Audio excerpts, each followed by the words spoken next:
बिस्मिल्लाहिर्रहमानिर्रहीम। अस्सलाम वालेकुम। Cook with mom and princess की जानिब से सब देखने और चाहने वालों को दिल की गहराइयों से खुशामदीद। अगर आप मेरे चैनल पे नए हैं तो प्लीज़ मेरे चैनल को सब्सक्राइब ज़रूर करें। अगर वीडियो अच्छी लगे तो इसको दिल खोल कर फ्रेंड और फैमिली के साथ शेयर करें, बना के ज़रूर ट्राई करें, कमेंट्स करके फीडबैक दें और थम्स अप करना नहीं आपने भूलना। शुक्रिया। आज मैं आपके साथ बहुत ही मज़े का, बहुत ही लाजवाब सा भुना हुआ गोश्त बीफ की कढ़ाई किस तरह से बनाएंगे बिल्कुल रेस्टोरेंट स्टाइल, तो इसकी रेसिपी शेयर करूंगी। वीडियो को पूरा देखना है, स्किप नहीं करना। आप भी बहुत ही आसानी के साथ इस तरह से घर पे बहुत ही मज़े की बीफ कढ़ाई बना सकते हैं। चलें बनाना शुरू करते हैं। अल्लाह सुब्हान व तआला हमारे खानों में बरकत दें, हमारे हाथों में जायका दें। आमीन अल्लाहुम्मा आमीन या रब्बुल आलमीन। मैं बनाऊंगी आज बोनलेस की। आप चाहें तो बोन वाले की भी बना सकते हैं, लेकिन बोन वाले को आप ज़रा छोटे पीसेस में काट लें। तो सबसे पहले हमें लेना है कढ़ाई है जिसमें हम बनाना चाहते हैं। इसमें मैंने डाला है 5 टेबल स्पून भर के कुकिंग ऑयल। आप ऑयल डाल लें या घी डाल लें जो आपको पसंद हो। साथ ही मैंने 3 मीडियम साइज़ के फाइनली चॉप जो हैं वो प्याज लिए हैं और उसको डाल देंगे और इसको हमने हल्का सा गोल्डन करना है। और साथ ही मैंने लिया है जो गोश्त है, ये बीफ बोनलेस है, 750 ग्राम है, 3 पाव के करीब है। इसको इस तरह से पीसीज में कटा हुआ, बहुत ज़्यादा पानी नहीं डालना। तो इसको मैं प्रेशर कुकर में 10 मिनट के लिए प्रेशर दे दूँगी। कोई नमक मिर्च इसमें नहीं मसाला डालना। साथ ही इस तरह से हम प्याज भी ब्राउन कर रहे हैं। उतनी देर में इसको मीडियम फ्लेम पे ब्राउन करते हैं जब तक गोश्त जो है हमने वो उसको गलने के लिए रख दिया है।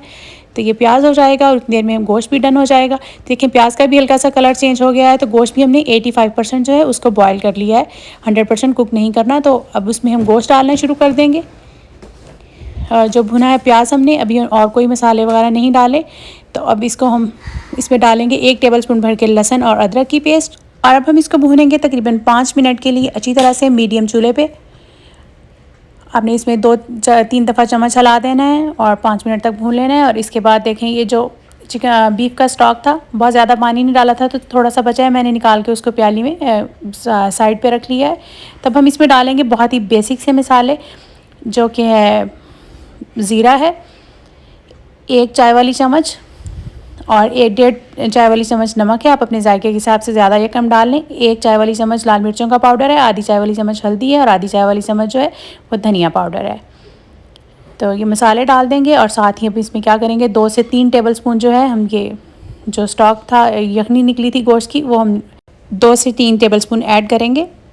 आप चाहें तो आप पानी भी ऐड कर सकते हैं। और अब इसको हम भूनेंगे 2 मिनट के लिए ताकि मसाले जो हैं हमारे अच्छे से भुने जाएँ। तो 2 से 3 दफ़ा आप चम्मच हिला दें। और चूल्हा जो है हमने बहुत ज़्यादा हाई पे नहीं रखा हुआ।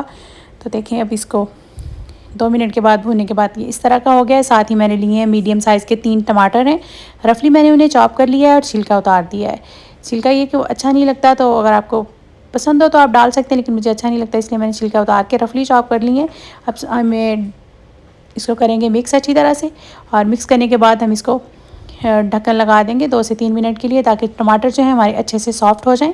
और साथ ही मेरे पास 2 से 3 टेबल स्पून जो है वो स्टॉक और बचा हुआ है, उसको भी ऐड कर देंगे इसके साथ ही। और अब इसको ढक्कन लगा के 3 मिनट के लिए कवर कर देंगे। चूल्हा जो है हमारा वो लो पे ही था। अब इसको अनकवर करेंगे। देखें टमाटर जो है अच्छे से सॉफ्ट हो गए हैं। चम्मच से हम हिलाते जाएंगे, इसको भून लेंगे अच्छे से और इस तरह से साथ साथ मैश कर देंगे ताकि ये ज़बरदस्त जो है मिक्स हो जाए, अलग अलग से नज़र नहीं आएंगे। बहुत ही ज़बरदस्त है जो इसका है मसाला वो बनेगा कढ़ाई का हमारा। अब साथ ही मैंने लिए 2 सब्ज़ मिर्चें, आप चाहें तो काट के डाल देंगे। मैंने इसे सिर्फ दरमियान में लाइन लगाई है, तो इस तरह से ये डाल देंगे 2 सब्ज़ मिर्चें। आपको ज़्यादा पसंद हो तो आप ज़्यादा भी डाल सकते हैं। और साथ ही इसमें लिया है 2 टेबल स्पून आपने डालना है दही। दही को अच्छी तरह से आपने फेंट के डालना है। 2 टेबल स्पून दही डाला है। तो अब हम दही और मिर्चों के साथ इसको थोड़ी देर भूनेंगे ऐसे ही 2 मिनट के लिए। और चूल्हा जो है अपने मीडियम पे मैं इसको भून रही हूँ, बहुत तेज़ चूल्हा नहीं है। और साथ ही इसमें डालेंगे 1 चाय वाली चम्मच भर के गरम मसाला पाउडर। और ये देखें बहुत ही ज़बरदस्त सी खुशबू आ रही है। और इसको हम कर देंगे कवर 2 मिनट के लिए। चूल्हे को हम लो पे कर देंगे। तो ये आलमोस्ट डन है। 2 मिनट के बाद देखें हमारी ज़बरदस्त बिल्कुल रेस्टोरेंट स्टाइल जो है बीफ कढ़ाई रेडी हो गई है।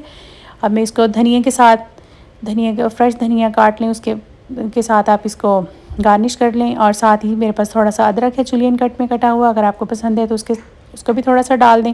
और इसको होममेड नान के साथ सर्व करेंगे, यकीन करें बहुत ज़्यादा मज़ा आएगा। इंशाल्लाह मैं ये नान की रेसिपी भी बहुत जल्द आप लोगों के साथ शेयर करूँगी। ये मेरे होममेड नान है, ऊपर मैंने कलवंजी और तिल लगाए हुए हैं। तो ये बिल्कुल रेडी है एंजॉय करने के लिए। मैं उम्मीद करती हूँ आपको मेरी आज की ये सिंपल सी जो बीफ कढ़ाई की रेसिपी बहुत अच्छी लगी होगी। अगर अच्छी लगी तो प्लीज़ इसको दिल खोल कर फ्रेंड और फैमिली के साथ शेयर करना मत भूलिएगा। और बना के ट्राई करें, कमेंट्स करके फ़ीडबैक दें। और अगर आप मेरे चैनल पे नए हैं, अभी तक चैनल को सब्सक्राइब नहीं किया तो प्लीज़ चैनल को ज़रूर सब्सक्राइब कर लें और बेल के आइकन को ज़रूर प्रेस करें, उससे नोटिफिकेशन ऑन हो जाएगा और आपको मेरी हर आने वाली वीडियो सबसे पहले मिलेगी। आप सब ने मुझे अपनी खुसूसी दुआ में याद रखना है। इंशाल्लाह फिर मिलती हूँ नेक्स्ट वीडियो में। तब तक के लिए अस्सलाम वालेकुम वरहमतुल्लाहि वबरकातुहू। बहुत सारी दुआओं और नेक तमन्नाओं के साथ रब राखा। Always remember that homemade and fresh is the best.